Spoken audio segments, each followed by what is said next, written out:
Hello प्यारे बच्चों, हम 5 चैप्टर का रिवीजन कर चुके हैं। अभी हम शुरू करने वाले हैं चैप्टर 6 का रिवीजन। ठीक है, जो चैप्टर 6 है क्यूब एंड क्यूब रूट्स। तो सबसे पहले जैसे स्क्वायर आपको समझाया था कि स्क्वायर क्या होता है, वैसे क्यूब क्या होता है। जब किसी नंबर को हम सेम नंबर को 3 बार मल्टीप्लाई कर देते हैं तो वो उसका क्यूब हो जाता है। जैसे 6 का क्यूब ऐसे लिखा जाता है, इसको सॉल्व करने के लिए 3 बार 6 × 6 × 6 करेंगे तो आंसर आएगा 216। दूसरी चीज़ आपको इस चैप्टर में ये समझनी है, जो यूनिट प्लेस होता है किसी भी नंबर का, जैसे 0 से लेकर 9 तक के जो नंबर हैं, इनका अगर हम क्यूब करते हैं तो उनका यूनिट प्लेस 0 का 0 आएगा, 1 का 1 आएगा, 2 का 8 आएगा, 3 का 7 आएगा, 4 का 4 आएगा, 5 का 5 आएगा, 6 का 6 आएगा, 7 का 3 आएगा, 8 का 2 आएगा और 9 का 9 आएगा। ओके, तो ये यूनिट प्लेस अगर आपको याद है तो एक दो क्वेश्चन शायद अगर आपको पूछें कि किसी नंबर का यूनिट प्लेस ये हो सकता है कि नहीं, जो कि आगे का आएगा क्वेश्चन में, देखना आपको समझ में आएगा कैसा क्वेश्चन। सबसे इंपॉर्टेंट एक चीज़ है जो पिछले साल एग्जाम में आया था क्वेश्चन, हार्डी रामानुजन एक नंबर होता है जिसका मतलब है सम ऑफ टू क्यूब्स। दो नंबर का क्यूब करें, उनका सम करें तो उसे कहते हैं हार्डी रामानुजन नंबर। क्वेश्चन ये आया था पिछली बार, स्मॉलेस्ट हार्डी रामानुजन नंबर कौन सा है। ठीक है, तो सबसे छोटा रामानुजन नंबर होता है 1729। ठीक है, 1729। ये कैसे आया देखो, दो नंबर जैसे 12 और 1 का क्यूब किया, 12 का क्यूब आया 1728, 1 का क्यूब आया 1, इन दोनों को ऐड किया तो क्या आ गया 1729। ये सबसे छोटा नंबर है जो दो नंबर के क्यूब से ऐड करने से आता है। दूसरा इसको एक और पैटर्न से बना सकते हैं, 10 का क्यूब और 9 का क्यूब। 10 का क्यूब हो 1000, 9 का क्यूब हो 729, दोनों को ऐड किया तो क्या गया 1729, यानी सबसे छोटा हार्डी रामानुजन नंबर होता है 1729। फिर देखते हैं cube root by factorisation method. जैसे स्क्वायर रूट था फैक्टराइजेशन मेथड से, वैसे ही क्यूब रूट होता है, लेकिन इसकी खास बात है इसमें 3 नंबर का पेयर बनता है। ठीक है, इसमें 3 नंबर का पेयर बनता है। जैसे 216 को हम सबसे पहले 2 से डिवाइड करेंगे, फिर 108 को 2 से करेंगे, फिर 54 को 2 से करेंगे, फिर 27 को 3 से करेंगे, 9 को 3 से करेंगे और 3 को 3 से करेंगे। तो जो हमारा पेयर बना, इधर 2 का एक पेयर बन गया और एक 3 का पेयर बन गया। इट मीन्स ये 2 और 3 मल्टीप्लाई करने से आपका क्यूब रूट आ जाएगा। ठीक है, इट मीन्स 6। और आपको लिखने का तरीका क्या रहना चाहिए, जो 216 है इसका क्यूब रूट हो जाएगा 6। उसके बाद देखो, smallest number it should be divided और multiplied by to get a perfect cube. यानी हमें कोई नंबर दिया होगा, ठीक है, क्वेश्चन ये आ सकता है, कोई नंबर दिया होगा उसमें क्या नंबर मल्टीप्लाई करें कि वो परफेक्ट क्यूब बन जाए और क्या नंबर डिवाइड करें कि वो परफेक्ट क्यूब बन जाए। जैसे मैंने एग्जांपल के फॉर्म में लिया 243, बुक का एग्जांपल है। ठीक है, 243 को जब मैंने फैक्टराइजेशन किया तो 3 का तो पेयर बन गया, लेकिन ये जो दो 3 है ना, इनका पेयर नहीं बन रहा। ठीक है, तो क्या करेंगे, इसको पेयर बनाने के लिए एक 3 से और मल्टीप्लाई कर देंगे ताकि ये एक पेयर बन जाए। अब 3 का तो हमें इस 3 से मल्टीप्लाई करना होगा। तो 243 हमारा नंबर था, उसको 3 से मल्टीप्लाई करने से 729 जो नंबर आ रहा है, अब ये किसी का क्यूब होता है, ये 9 का क्यूब होता है। ठीक है, इसी पैटर्न में अगर 81 को हम किससे डिवाइड करें कि एक परफेक्ट क्यूब बन जाए, तो सबसे पहले इसको डिवाइड करते करते 3 का तो पेयर बन गया, लेकिन इस 3 का पेयर नहीं बन रहा। तो क्या करना है, यहाँ से इस 3 को रिमूव करना है। रिमूव करने का मतलब डिवाइड करना है। ठीक है, अगर इस 3 को डिवाइड कर देता हूँ मैं, 81 को अगर 3 से डिवाइड कर देता हूँ तो 27 जो आंसर आया वो किसका क्यूब होता है, 3 का क्यूब होता है। ठीक है, तो आपको क्यूब रूट को ऐसे लिखना है, क्यूब रूट के लिए रूट का सिंबल लगा के ऊपर 3 लिखना है, और 729 का क्यूब रूट होता है 9 और 27 का क्यूब रूट होता है 3। नेक्स्ट एक क्वेश्चन ये भी पिछले साल आया हुआ है। ठीक है, Parikshit makes a cuboid of plasticine of sides 5 centimetre, 2 centimetre and 5 centimetre. ये जो 5, 2 एंड 5 है, ये इसकी लेंथ, ब्रेड्थ एंड हाइट है, यानी कि ये कैसा क्यूबॉइड है, it is a type of cuboid, एक क्यूबॉइड है। अब इसमें इन्हीं छोटे छोटे क्यूबॉइड से क्या एक बड़ा सा क्यूब बनाया जा सकता है, यानी कि क्यूबॉइड को क्यूब बनाना है। ठीक है, क्यूबॉइड को क्यूब बनाना है, तो कितने ऐसे क्यूबॉइड चाहिएंगे जिनको मिक्स करके यानी इनको अरेंज करके एक क्यूब बनाया जा सकता है। ये क्वेश्चन इमेजिनेशन करने का क्वेश्चन ज़्यादा है। मैंने 2-3 जगह ट्राई किया, मुझे कहीं इसको बनाने का या कहीं कोई वीडियो नहीं मिला जिससे मैं समझा पाता, तो मैं बस इसको जो सबसे बेस्ट तरीका मुझे लगा समझाने का वो बताता हूँ। तो हमें सबसे पहले वॉल्यूम वाले चैप्टर से हमने सीखा कि वॉल्यूम क्यूबॉइड का कैसे निकालते हैं। Length into breadth into height से इसका वॉल्यूम आ जाता है। एल इंटू बी एच से इसका वॉल्यूम आया 50 सेंटीमीटर। ये जो 50 सेंटीमीटर है, ये इसका वॉल्यूम है 50 सेंटीमीटर क्यूब। ठीक है, 50 सेंटीमीटर क्यूब। अब इस 50 सेंटीमीटर में what should be multiplied to 50, इस 50 में क्या मल्टीप्लाई करें कि ये एक परफेक्ट क्यूब बन जाए। यानी कि अब ये मतलब समझो कि क्यूबॉइड में क्या मल्टीप्लाई करें कि क्यूब बन जाए। ठीक है, हमारे पास क्यूबॉइड का वॉल्यूम है 50, यानी 50 में क्या मल्टीप्लाई करें, तो वही वाला पैटर्न बन जाएगा मल्टीप्लाई वाला। 50 को जब मैंने फैक्टराइज किया तो मुझे पता चला कि 2 का पेयर नहीं बन रहा और 5 का पेयर नहीं बन रहा, ठीक है। 2 के पेयर में तो ये 2 2 कम पड़ रहे हैं और 5 के पेयर में ये 1 5 कम पड़ रहा है। तो जो कम पड़ते हैं उनको मल्टीप्लाई कर देते हैं, जैसे कि यहाँ 2 इंटू 2 यानी 4 और 5 इंटू 5 कर देंगे तो आंसर क्या आएगा 20। तो 20 ऐसे छोटे छोटे क्यूबॉइड जो हैं, यानी कि 50 इंटू ये 20 जो है 20 मल्टीप्लाई कर दे अगर 50 में तो ये किसी का क्यूब बन जाएगा। जो 1000 होता है वो 10 का क्यूब होता है। सो आंसर लिखते टाइम आपको सो सच 20 सच क्यूबॉइड्स आर नीडेड, ये आपका आंसर होना चाहिए। अच्छा, अभी समझाने के लिए ये लास्ट क्वेश्चन बहुत जरूरी है, इसमें सारे पॉइंट समझाने बहुत जरूरी हैं। जैसे cube of any odd number is even, किसी भी ऑड नंबर का क्यूब इवन होता है, ये ट्रू है कि फॉल्स। तो मैंने ऑड नंबर ले लिए सारे 1 3 5 7 9, इन सब का क्यूब जब करते हैं हम तो यूनिट प्लेस पे ध्यान दो, देखो यूनिट प्लेस भी क्या आ रहा है इसका ऑड ही आ रहा है और ये बोल रहा है इवन आता है, ठीक है, it means it is false. A perfect cube does not end with 2 zeros, कभी भी किसी नंबर का क्यूब करोगे, जैसे 10 का क्यूब करते हैं तो 10 इंटू 10 इंटू 10 आपका आंसर 1000 आएगा।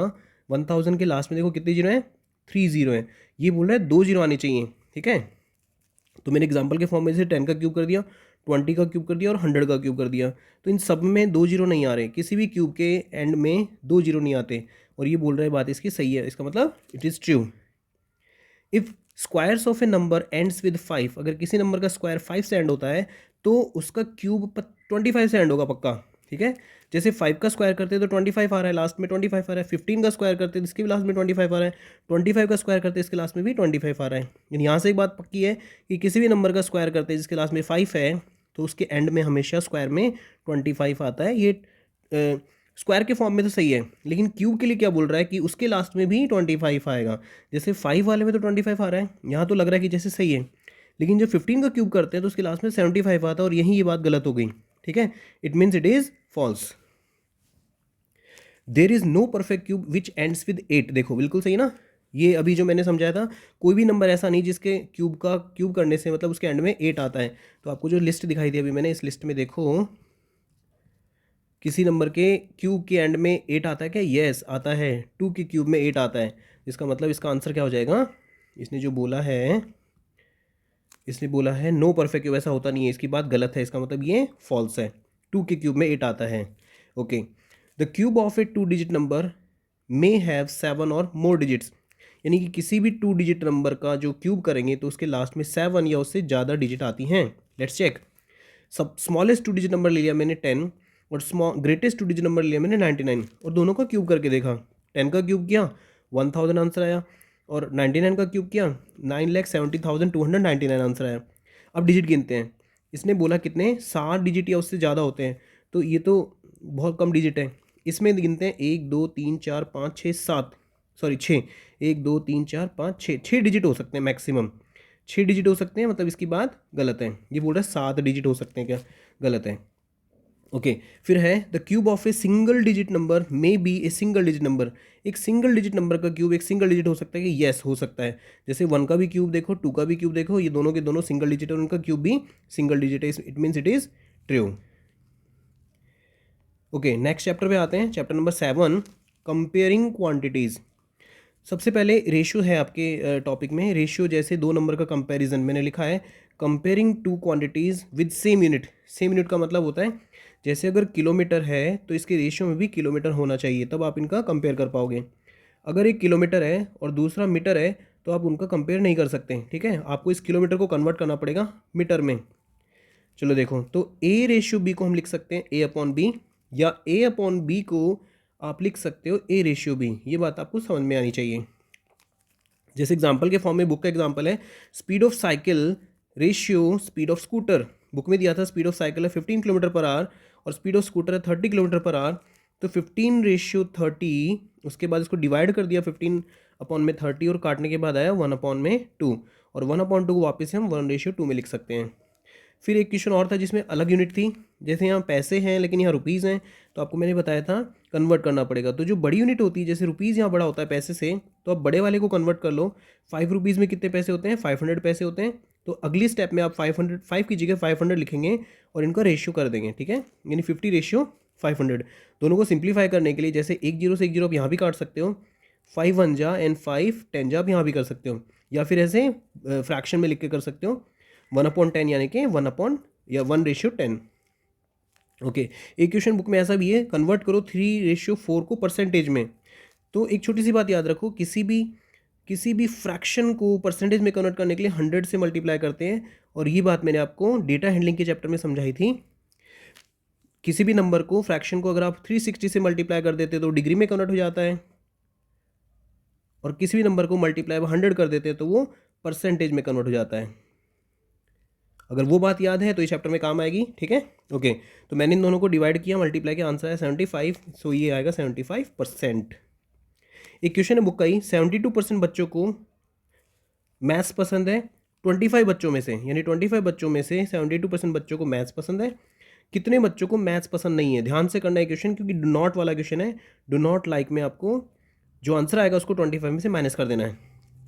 तो देखो, सबसे पहले हम निकालेंगे इस वाली लाइन का मतलब समझते हैं। ये इतना सा लिखा है, इसका मतलब ये है 72% को 72/100 कह सकते हैं, यानी इस परसेंट को हटा के अपॉन में हम 100 कह सकते हैं, ठीक है। और ये जो ऑफ होता है, इस ऑफ को हम मल्टीप्लाई कहते हैं, ठीक है। ऑफ का मतलब मल्टीप्लाई हो गया, यानी कि 72/100 मल्टीप्लाई बाय कितने बच्चे थे टोटल 25, तो 25 से मल्टीप्लाई कर देंगे। अगर यहाँ 100 होता तो 100 से मल्टीप्लाई करते हैं, यहाँ 40 होता तो 40 से मल्टीप्लाई कर देते हैं। टोटल जो बच्चे हैं वो यहाँ आएंगे। ओके, तो इसका जो आंसर आएगा वो आएगा कितने बच्चों को मैथ्स पसंद है। फिर आपको पूछा है कि कितने बच्चों को मैथ्स पसंद नहीं है। 18 स्टूडेंट्स को अगर मैथ्स पसंद है, तो जिनको मैथ्स पसंद नहीं है उनको 25 में से माइनस कर देंगे, तो आंसर आ जाएगा 7 स्टूडेंट्स को मैथ्स पसंद नहीं है। अब देखो, दो काम की बातें बतानी है जो कि पूरा चैप्टर इस पर डिपेंड करता है।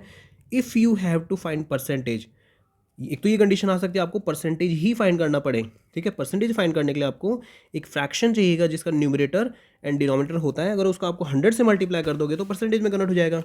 दूसरी है, जैसे if you get 70 marks out of 80, अगर आपको 80 में से 70 मार्क्स आते हैं तो आप उसको लिखोगे 70/80, ये आपका मार्क्स हो गया। फिर आपको अगर इसको मल्टीप्लाई बाय 100 कर देते हो तो आपका क्या हो जाएगा, ये जो भी आंसर आएगा वो परसेंटेज में आएगा, ठीक है। Any answer that you will get will be of percentage.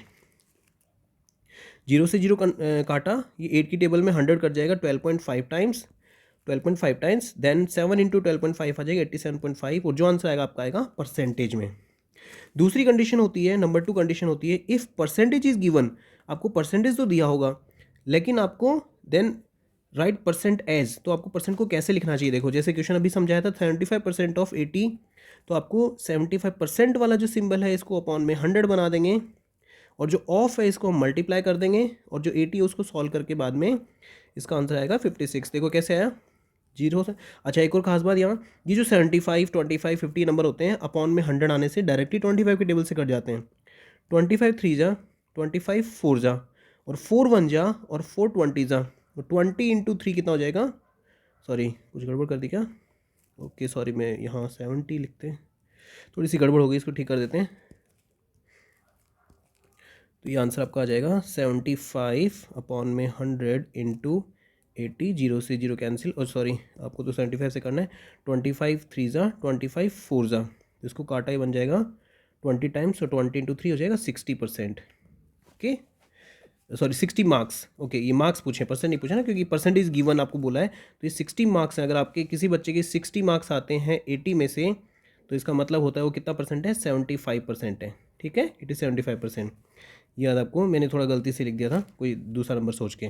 Okay, अब आपको देखना है फंडामेंटल फार्मूला। फंडामेंटल फार्मूला का मतलब होता है, आपको ये फार्मूला अगर याद है तब तो आप कोई भी क्वेश्चन कर सकते हो।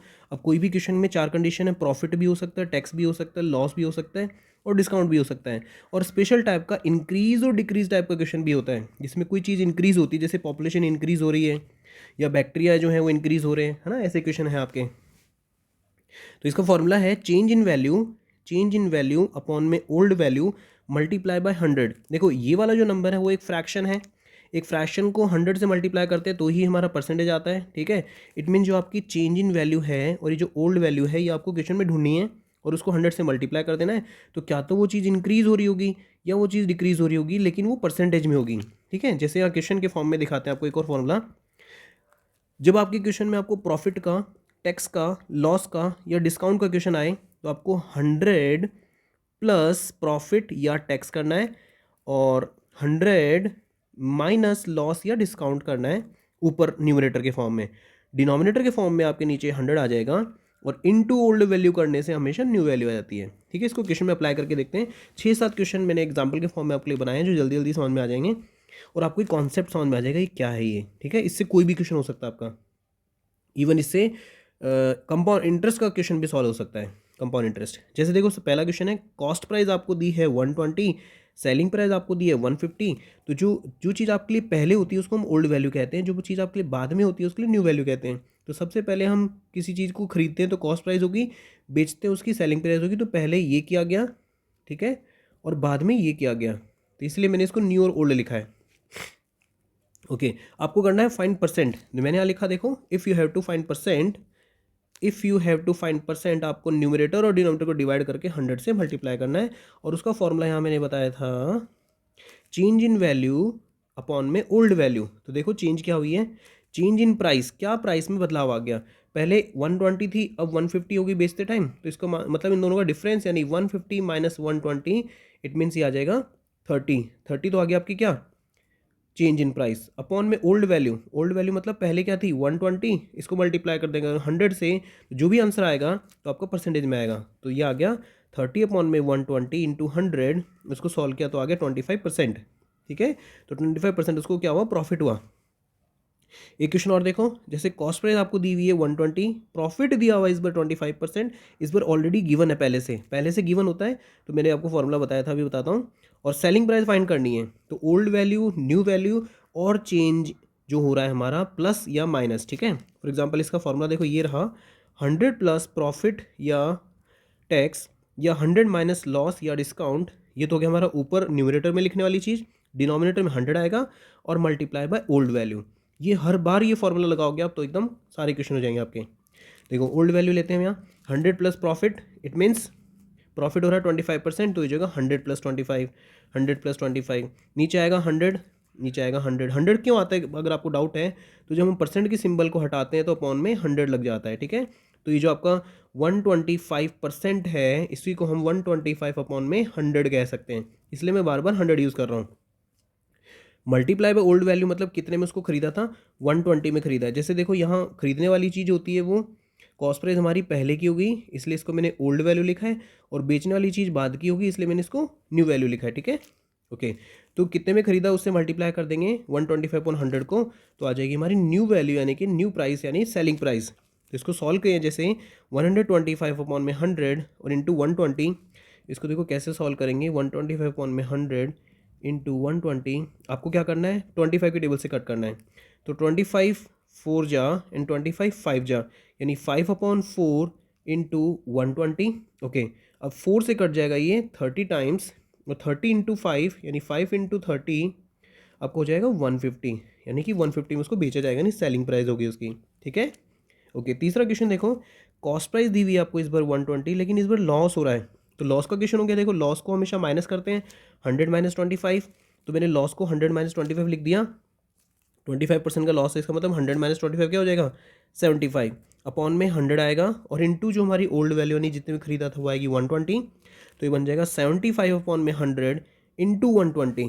ठीक है, और इसको सॉल्व किया तो देखो क्या बन जाएगा, यहाँ 25 की टेबल से कट करते हैं, 25 3 जा, 25 4 जा, फिर 4 को कट करेंगे तो 30 टाइम्स आ जाएगा। अब 3 इंटू 30 आ जाएगा 90, ये हमारी सेलिंग प्राइस। ओके, देखो नेक्स्ट क्वेश्चन कैसा है, इस बार क्वेश्चन आ रहा है डिस्काउंट का। एमआरपी पे हमें डिस्काउंट मिलता है, जो चीज़ किसी भी प्राइस पे किसी भी ऑब्जेक्ट पे लिखी हुई होती है यानी एमआरपी होती है, उस पर हमें डिस्काउंट मिलता है। डिस्काउंट इस बार दिया है क्वेश्चन में 25%, तो जो चीज़ लिखी हुई हमने पहले देखी वो हमारी ओल्ड वैल्यू हो गई, फिर डिस्काउंट के बाद हमने जो नई प्राइस दुकानदार को मनाया जिसमें प्राइस में, वो हमारी न्यू वैल्यू हो गई। ठीक है, ओके, यानी सेलिंग प्राइस हमारी न्यू वैल्यू हो गई। अब डिस्काउंट क्योंकि माइनस हो जाता है, प्राइस को कम कर देता है, तो 100 माइनस डिस्काउंट हो जाएगा अपॉन में 100 मल्टीप्लाई बाय ये हो जाएगी एमआरपी, एक तरह से एमआरपी हमारी ओल्ड वैल्यू है और सेलिंग प्राइस हमारी न्यू वैल्यू है। ठीक है, तो देखो 100 माइनस 25 का मतलब 75 अपॉन में 100 इंटू 120, और इससे जो आंसर आएगा वो आएगा प्राइस आफ्टर डिस्काउंट, डिस्काउंट के बाद की प्राइस यानी सेलिंग प्राइस। ठीक है, ये लगभग उसी के बराबर जैसा लग रहा है जैसे लॉस हो रहा हो। एक्चुअल में एमआरपी पे डिस्काउंट देने से दुकानदारों को कभी लॉस नहीं होता, वो चीज़ उन्होंने उससे भी सस्ते में खरीदी होती है। एक क्वेश्चन और देखो, एमआरपी दी है, नहीं इस बार हमें एमआरपी नहीं दी, ठीक है, हमें एमआरपी नहीं दी, डिस्काउंट दिया है 25% और आपको सेलिंग प्राइस दी है, ये सॉरी यहाँ से कट कर देता हूँ, सेलिंग प्राइस आपको दी हुई है, सेलिंग प्राइस आपको दी है 150, ठीक है, यानी कि न्यू वैल्यू हो गई, हमें ओल्ड वैल्यू नहीं पता कितने में खरीदा था, हमें ये नहीं पता, क्या कहते हैं हमें एमआरपी नहीं, हमारे पास एमआरपी नहीं है, हमारे पास डिस्काउंट है 25% और बाद की प्राइस क्या हो जाएगी 150। तो देखो डिस्काउंट हमेशा माइनस होता है, तो 100 माइनस डिस्काउंट कर देंगे 25%, यानी हो जाएगा 100 माइनस 25 यानी कि 75, डिवाइड में कर देंगे 100, 75 अपॉन में 100, और ओल्ड वैल्यू यानी हमारी एक्स वैल्यू मान लेंगे उसको, हमें क्या पता है, हम एमआरपी क्या है उसकी एक्स मान लेंगे, और इक्वल टू में आ जाएगी 150 यानी कि सेलिंग प्राइस यानी कि न्यू वैल्यू। ओके, इसको सॉल्व करने के लिए देखो एक्स की वैल्यू निकालने के लिए जो 75 और 100 है ये दूसरी तरफ ट्रांसपोज हो जाएंगे, 100 तो आ जाएगा ऊपर और 75 आ जाएगा नीचे, क्यों, क्योंकि 75 है मल्टीप्लाई में इसलिए डिवाइड में आ गया, और 100 डिवाइड में है इसलिए ये इधर मल्टीप्लाई में आ गया, ऐसे, ठीक है। ओके, तो ये बन जाएगा 150 इंटू 100 अपॉन में 75, फिर से हम काटते हैं इसको 25, अच्छा यहाँ 75 के टेबल से डायरेक्टली कट रहा है, 75 बन जा, 75 टू जा, और 2 इंटू 100 हो जाएगा हमारा आंसर, एक्स की वैल्यू 200, और ये है हमारी एमआरपी। यानी अगर किसी 200 रुपीज़ किसी चीज़ पे लिखे हैं, दुकानदार हमें बोलता है 25% का डिस्काउंट दे रहा हूँ आपको, तो वो हमें 150 में दे देगा। फिर देखो एक और क्वेश्चन ऐसा ही, इस बार टैक्स का क्वेश्चन है, प्राइस बिफोर टैक्स, टैक्स लगने से पहले की प्राइस और टैक्स लगने के बाद की प्राइस, ठीक है। तो टैक्स लगने से पहले की प्राइस हमारे लिए ओल्ड वैल्यू है, टैक्स लगने के बाद की प्राइस हमारे लिए न्यू वैल्यू है। जो चेंज आएगा यानी टैक्स हमारे लिए प्राइस को इंक्रीज कर देता है, इसलिए हम लिखते हैं 100 प्लस टैक्स, यानी 100 प्लस 25%, तो टैक्स को इंक्रीज कर दिया, हम लिख दिया 100 प्लस यानी 125 अपॉन में 100 इंटू ओल्ड वैल्यू, टैक्स लगने से पहले 120 प्राइस थी। जब हम कोई बिल लेते हैं तो उसमें हमें दोनों चीज़ दी हुई होती हैं, जैसे जीएसटी लगता है मान लो 18%, तो कोई चीज़ अगर 100 रुपीज़ की है उसमें वो 18% ऐड करके हमें 118 में सेल करता है, तो ये हमारी होगी न्यू वैल्यू, ये हमारी होगी ओल्ड वैल्यू, ठीक है।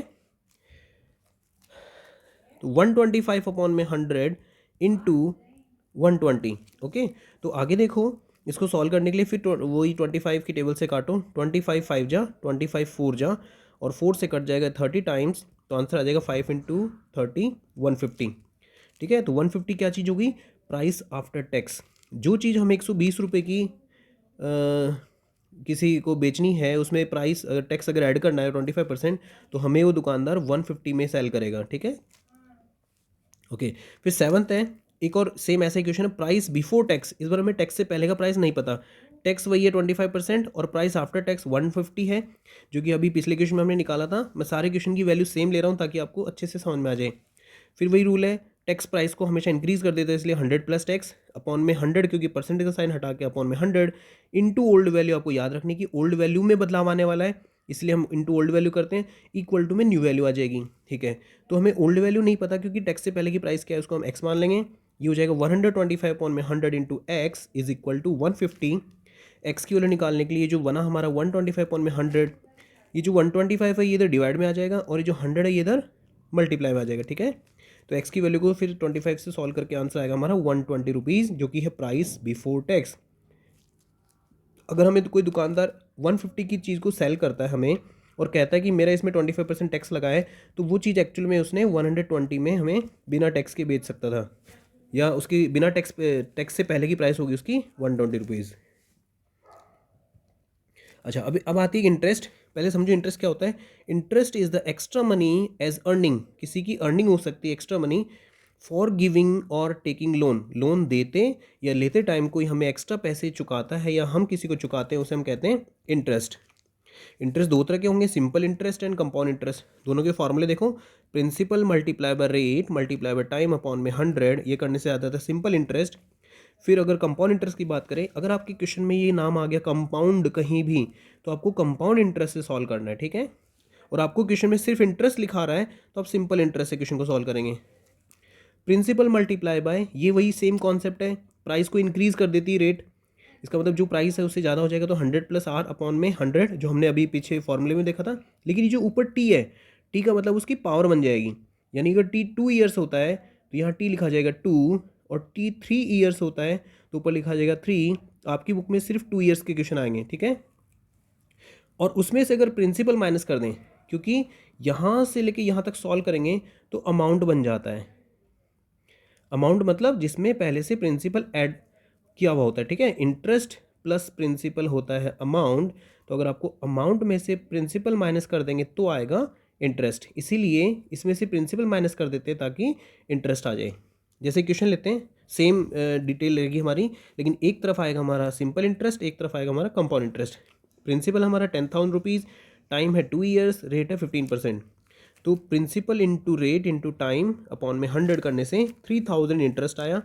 और इस तरफ देखो 100 मल्टीप्लाई बाय 100 प्लस 15, क्योंकि 100 प्लस रेट अपॉन में 100, और ये जो 2 है ये हमारा है टाइम, ठीक है। माइनस करेंगे इसमें से प्रिंसिपल जो कि फॉर्मूले में यूज़ होता है, तो ये बन जाएगा 10,000 मल्टीप्लाई बाय 100 प्लस 15 क्या बन जाएगा 115 अपॉन में 100, क्योंकि यहाँ पावर 2 लगी है इसलिए दोबारा से 115 अपॉन में 100 लिखेंगे। आपको पहले ये वाला पार्ट सॉल्व करना है जो मैंने रेड ब्रैकेट में बनाया, पहले ये वाला पार्ट सॉल्व करना है, जो आंसर आएगा उसमें से प्रिंसिपल माइनस करना है, ठीक है। तो ये बन जाएगा 150। अच्छा देखो ये क्वेश्चन अच्छा ऐसे लिया था मैंने, 2 जीरो से 2 जीरो कट गए, इन 2 जीरो से ये 2 जीरो कट गए, बचेगा सिर्फ 115 इंटू 115, उसमें से 10,000 माइनस कर देंगे। 115 इंटू 115 हो जाएगा 13,225, इसमें से 10,000 माइनस करेंगे तो 3,225। इन दोनों को कंपेयर करो, ज़्यादा इंटरेस्ट किस में मिलता है, कंपाउंड इंटरेस्ट में मिलता है, ठीक है। ओके, एक क्वेश्चन आपका स्पेशल दिया हुआ था डेप्रिसिएशन, तो पहले डेप्रिसिएशन का मतलब समझते हैं। Depreciation is the decrease in price of any property with passing of time and damage in it. यानी कि अगर कोई आज गाड़ी खरीदता है, 2 साल बाद अगर उसको बेचेगा तो क्या उतनी ही प्राइस में उसको बेचेगा, क्या नहीं, उसकी प्राइस कम हो जाएगी, इसी को कहते हैं डेप्रिसिएशन। जैसे यहाँ एग्जांपल में स्कूटर दिया है, एक स्कूटर को 42,000 में खरीदा गया और 1 साल बाद उसकी प्राइस 8% कम हो जाएगी, ऐसा बुक में दिया गया है, ठीक है। 1 ईयर क्वेश्चन में दिया था हमें, इसका मतलब हमें वही सेम ओल्ड वैल्यू होगी हमारी, ये डिक्रीज हो गया 8%, टाइम है 1 ईयर और न्यू वैल्यू फाइंड करनी है, ठीक है। तो देखो 42,000 यानी आपको एक तरह से प्रिंसिपल की तरफ देखो, ये हो जाएगा 100 माइनस रेट, क्योंकि डेप्रिसिएशन चीज़ की किसी भी प्रॉपर्टी प्राइस को कम कर देता है, डिक्रीज कर देता है, ठीक है। ओके, तो ये बन जाएगा 100 माइनस 8 अपॉन में 100, और मैंने ऊपर देखो टी लगाया है 1, क्योंकि पावर हमारी क्या है टी। 42,000 अपॉन में 92 इन अपॉन 42,000 इंटू 92 अपॉन में 100, सॉल्व करने के बाद 420 इंटू 92 बचेगा, और 30,640 इसकी 1 साल बाद की प्राइस हो जाएगी। 30,640 प्राइस उसकी 1 साल बाद हो जाएगी। अब आते हैं चैप्टर 8 पे, एल्जेब्रिक एक्सप्रेशंस एंड आइडेंटिटीज़, ठीक है। तो सबसे पहले इसमें 4 बातें आपको समझनी है, एडिशन समझना है, सब्ट्रैक्शन, मल्टीप्लिकेशन एंड डिवीजन, बस डिवीजन नहीं है, मल्टीप्लिकेशन तक है, ठीक है। तो एडिशन जो है उसमें 7x² minus 4x plus 5 and, इस एंड को हम ऐड मानेंगे, एंड 9x माइनस 10, इन दोनों को ऐड करना है। तो इसका सबसे अच्छा तरीका ये है कि आप उसको पहले जो आपका पहला नंबर दिया गया उसको अच्छे से लिख लो, और उसके नीचे ये वाला नंबर ऐसे लिखेंगे कि लाइक टर्म के नीचे लाइक टर्म बने। जैसे 4x के नीचे मैंने 9x लिखा है और कांस्टेंट टर्म के नीचे मैंने कांस्टेंट टर्म लिखा है, और फिर जैसे नॉर्मल आप प्लस करते हो, जैसे 5 प्लस का और माइनस का 10, यहाँ इंटीजर्स मत भूल जाना, इंटीजर्स के अकॉर्डिंग सॉल्व होगा। तो प्लस का 5 और माइनस का 10 का आंसर आता है माइनस का 5, माइनस का 4x और प्लस का 9x का आंसर आता है प्लस का 5x, और जो कोई डिजिट नहीं होती उसके नीचे 0 लगा दो, और जो वो डिजिट एज इट इज़ रह जाएगी 7x²। आपका आंसर आएगा 7x² प्लस 5x माइनस 5। आप चाहो तो इसको दूसरे तरीके से भी कर सकते हो।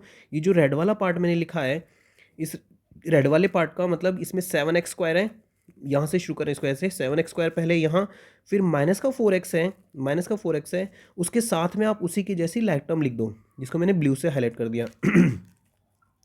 और जो कांस्टेंट टर्म है 5, उसके साथ में कांस्टेंट टर्म लिख दो, तो माइनस का 4x और प्लस का 9x हो जाता है प्लस का 5x, और प्लस का 5 और माइनस का 10 हो जाता है माइनस का 5। तो यही आपका आंसर भी है, ठीक है। अब दूसरा क्वेश्चन देखना आपको सब्ट्रैक्शन का। सब्ट्रैक्शन में देखो क्या होता है, क्वेश्चन लिखा आएगा subtract 5x² minus 4y² plus 6y minus 3 from 7x² minus 4xy plus 8y² plus 5x minus 3y। तो जो नंबर फ्रॉम के बाद लिखा जाता है उसको आप पहले लिख लेना, ठीक है, और उसके नीचे सेम वैसे ही लाइक टर्म के नीचे लाइक टर्म लिखनी है। जैसे 7x² के नीचे आप लिखोगे 5x², 4xy के नीचे कुछ भी नहीं था मैंने 0 लिख दिया, 8y के स्क्वायर के नीचे माइनस का 4y यहाँ से आया, ठीक है, और 5x के नीचे कुछ भी नहीं इसमें 5x जैसा, तो खाली लिख दिया 0, और जैसे 3y है तो इसमें भी y मिला है 6y, तो 3y के नीचे 6y लिख दिया।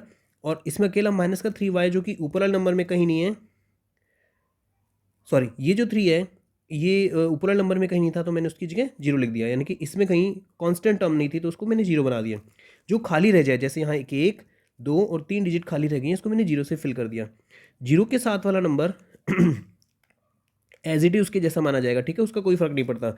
जब सब्ट्रैक्शन का क्वेश्चन होगा तो आपको ध्यान रखना है कि नीचे वाला जो नंबर होता है, नीचे वाला नंबर जैसे माइनस का 3y तो उसका साइन चेंज हो जाएगा, प्लस बन जाएगा, माइनस का बन जाएगा प्लस, प्लस का बन जाएगा माइनस, प्लस का बन जाएगा माइनस, माइनस का बन जाएगा प्लस, प्लस का बन जाएगा माइनस, और प्लस का बन जाएगा माइनस।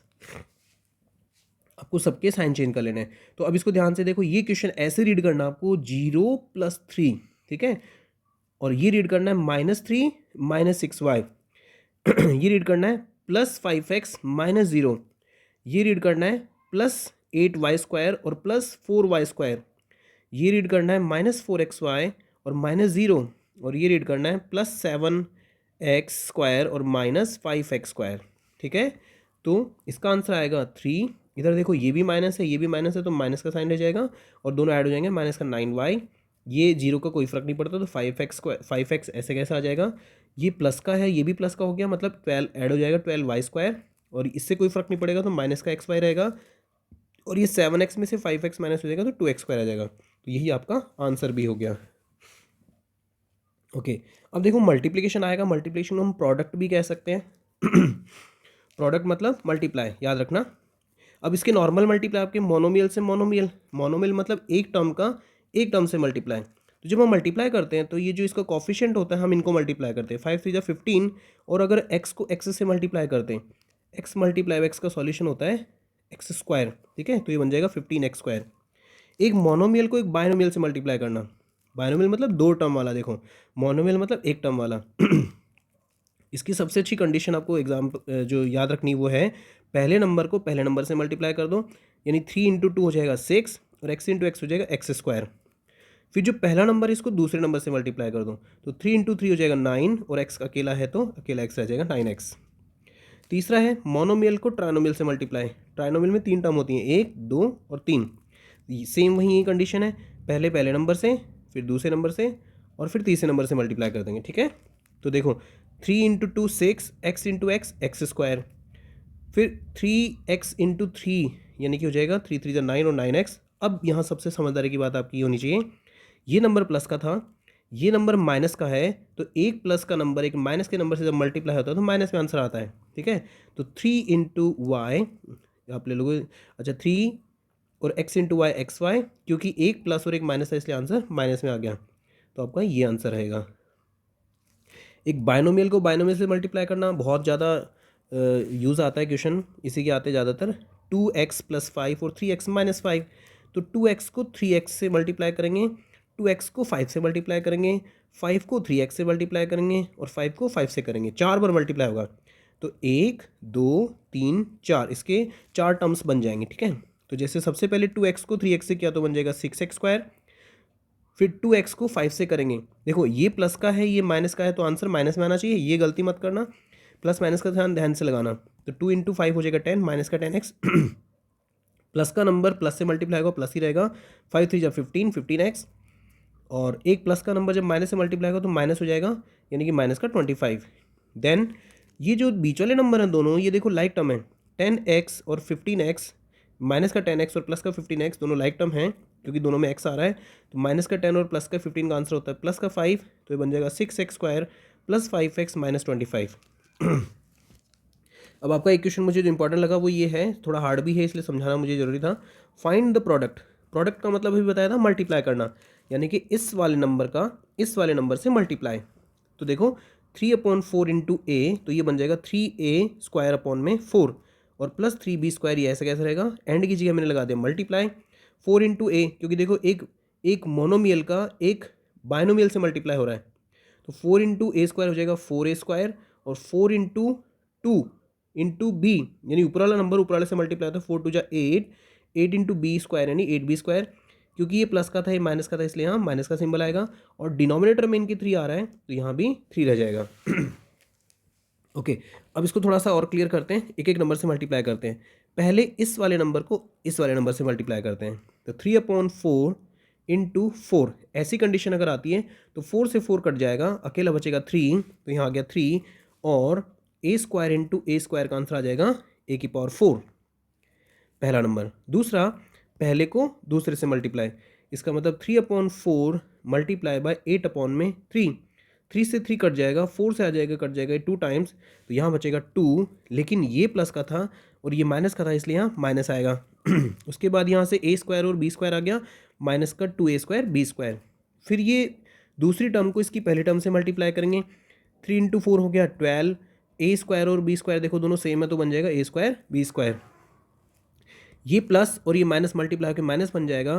फिर 3 इंटू 3 मल्टीप्लाई बाय 8/3, 3 को 3 से कट करेंगे, आंसर बचेगा 8, तो यहाँ लिख दिया मैंने 8, और b square into b square हो जाएगा b⁴। ठीक है, ये आपकी ये स्टेप बिल्कुल सही होनी चाहिए, फिर आगे सही हो जाएगा। अब इसमें से देखो ये दोनों बीच वाले नंबर लाइक टर्म है, a square b square a square b square, तो ये दोनों प्लस माइनस हो सकते हैं, तो इसको हम करेंगे माइनस का 2 प्लस का 12 समझ के, प्लस का 10a स्क्वायर b स्क्वायर, तो आंसर आएगा 3a⁴ plus 10a square b square minus का 8b स्क्वायर। आपका ये आंसर आएगा। देखो 3 स्टेप में आंसर आ जाएगा। आपको इसके 8 नंबर भी मिल सकते हैं, अगर आपके 8 नंबर का क्वेश्चन आता है तो सिर्फ इतना करने का। फिर देखो सिंप्लीफाई का क्वेश्चन आ रहा है। सिंप्लीफाई मतलब आपको यहाँ इसको मल्टीप्लाई समझना है, क्योंकि दो दो अगर ब्रैकेट के बीच में कोई साइन नहीं है मतलब वो मल्टीप्लाई हो रहा है। तो एक्स स्क्वायर यानी कि बाइनोमियल से बाइनोमियल मैंने बोला था सबसे इंपॉर्टेंट होता है, तो पहली टर्म को पहली टर्म से मल्टीप्लाई करेंगे, पहले को दूसरे से करेंगे, दूसरे को पहले से करेंगे और दूसरे को दूसरे से करेंगे, 4 टुकड़े हो जाएंगे इसके, 1 2 3 4, और ये जो 25 है ये बाद में आएगा। हमने बोर्ड मास में पढ़ा है पहले कि ब्रैकेट पहले मल्टीप्लाई करते हैं, ब्रैकेट पहले सॉल्व करते हैं, इसीलिए पहले ये सॉल्व करेंगे, उसके बाद उसमें 25 ऐड करेंगे। ठीक है, तो देखो एक्स स्क्वायर इंटू एक्स हो जाता है x3, एक्स स्क्वायर इंटू 5 हो जाता है 5x स्क्वायर, 5 इंटू एक्स हो जाता है 5x, और 5 इंटू 5 हो जाता है 25। जब आप क्वेश्चन कर रहे हो तो साइन एक बार दोबारा चेक कर लेना। प्लस का नंबर जब प्लस से मल्टीप्लाई होता है तो प्लस आ रहा है, प्लस का नंबर जब प्लस से मल्टीप्लाई तो प्लस आ रहा है, माइनस का नंबर जब प्लस से मल्टीप्लाई हो रहा है माइनस आ रहा है, माइनस का नंबर जब प्लस से मल्टीप्लाई रहा है माइनस आ रहा है। ठीक है, साइन जरूर चेक कर लेना। और ये प्लस का 25 यहाँ आएगा। जब दो सेम नंबर 25 एंड 25 एक प्लस और एक माइनस का होता है आपस में कट जाते हैं। ठीक है, अब इनको काटने के बाद बचा क्या, सिर्फ ये वाला नंबर x³ + 5x² - 5x। एक क्वेश्चन और देखो, डेसिमल का क्वेश्चन है, ये भी मज़ेदार क्वेश्चन है। डेसिमल के हार्ड लगते हैं लेकिन होते नहीं हैं, बस आपको सही तरीके से डेसिमल का मल्टीप्लाई आना चाहिए। 1.5x - 4y, यानी कि देखो यहाँ एक बायनोमियल है, यहाँ एक ट्राइनोमियल है। रेयर क्वेश्चन होता है एक बायनोमियल का एक ट्राइनोमियल से मल्टीप्लाई, और बाद में इसमें कुछ माइनस भी करवा रहा है। ठीक है, सेम जैसे ऊपर था यहाँ प्लस का 25, वैसे ही ये क्वेश्चन भी है।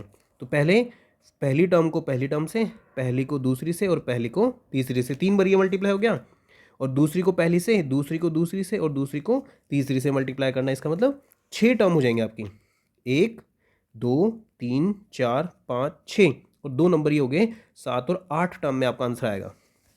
लेट्स सी, देखो 1.5x into 1.5x, x into x तो एक्स स्क्वायर हो गया, 1.5 इंटू 1.5 होता है 2.25, यानी कि पहली टर्म आ गई। अब दूसरी टर्म को इससे करते हैं, 1.5 इंटू 4 होता है 6, और x इंटू वाई हो जाएगा xy। फिर तीसरी टर्म देखो, 3 इंटू 1.5 हो जाएगा 4.5, और इंटू एक्स 4.5x। साइन देखो क्या है, प्लस का प्लस से, प्लस का प्लस से और प्लस का प्लस से, कोई डिफरेंस नहीं आया, यहाँ सारे प्लस थे। लेकिन यहाँ ध्यान रखना ये माइनस आया है, तो माइनस का नंबर जब प्लस से मल्टीप्लाई होता है तो माइनस में आंसर आता है। ये रहा माइनस में आंसर। 4 इंटू 1.5 होता है 6, और x इंटू वाई हो जाएगा xy। फिर माइनस का नंबर प्लस से मल्टीप्लाई होगा तो माइनस में आंसर आएगा। 4 इंटू 4 होता है 16, और y इंटू वाई होता है वाई स्क्वायर। दूसरी टर्म को तीसरे मल्टीप्लाई करेंगे, 3 इंटू 4 होता है 12, एक माइनस और एक प्लस था इसलिए यहाँ माइनस आया, और अकेला y बच गया। फिर ये 4.5x और 12y बचा है। अब देखो मैंने यहाँ कुछ स्पेशल तरीके से इनको हाईलाइट किया है। ये जो नंबर है 2.25x स्क्वायर प्लस 6xy, देखो xy और xy के साथ में एक और xy है, और दोनों सेम नंबर हैं, प्लस बस एक में प्लस है एक में माइनस है, तो ये नंबर आपस में कट जाएंगे। ठीक वैसे ही प्लस का 4.5x और माइनस का 4.5x, ये दोनों भी आपस में कट जाएंगे। और लास्ट है नंबर जो माइनस का 12y और प्लस का 12y, ये दोनों भी आपस में कट जाएंगे। बचा सिर्फ ये नंबर और ये नंबर, तो यही आपका फाइनल आंसर है 2.25x स्क्वायर - 16y स्क्वायर। आपका अभी कंटिन्यू रहेगा वीडियो, भी पूरा थोड़ा सा और बचा है, टू बी कंटिन्यूड। अभी बना रहा हूँ मैं वीडियो, तब तक आप और ये वीडियो देखो और अच्छे से तैयारी करो।